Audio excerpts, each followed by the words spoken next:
Hello guys, we are back with our next lecture. In this lecture, let us go through the next question. Okay, so this question belongs to GATE CSE 2008.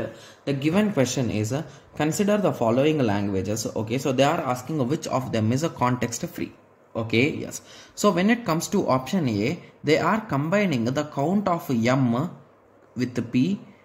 M plus P is equals to N plus Q. Yes, I think this kind of thing is possible, right? Yes. So the only reason why I am saying that this type of thing is possible is because so what I will do is please concentrate guys, this is a bit complex thing. So what I will do is as I start getting A's, I will start pushing them guys. Okay, yes. So I got assume 1 2 3 4 5 6.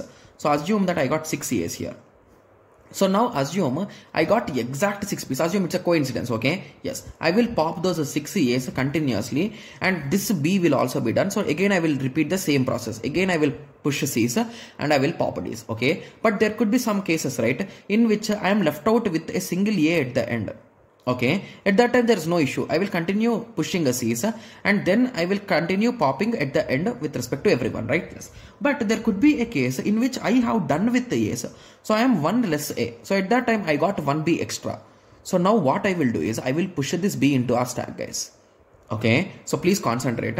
So let us assume in that way I am having only one A, but I am having two B's. So for this B I have popped this A. After that what I will do is I will push this B guys. So now I have ended with 1B here. Now I will work in the reverse way. So when I get to C, I will start popping it. So once I pop one item, I will start pushing these things again. So now I will get C's. Okay, and at the end I am going to have D's exact match.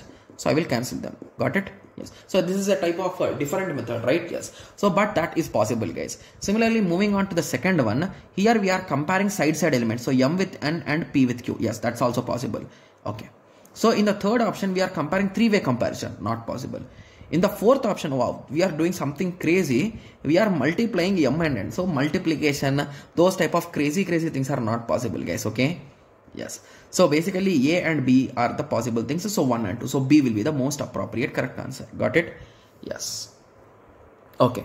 So now I hope everyone got a clear idea with respect to this, right? Yes. Okay. Yes. So I hope everyone got a clear idea with respect to this. So in the next lecture, let us continue with the next question, right? Yes. So let us meet in the next lecture. Thank you. Thanks for watching. Like, share and subscribe for more awesome videos like this. Thank you.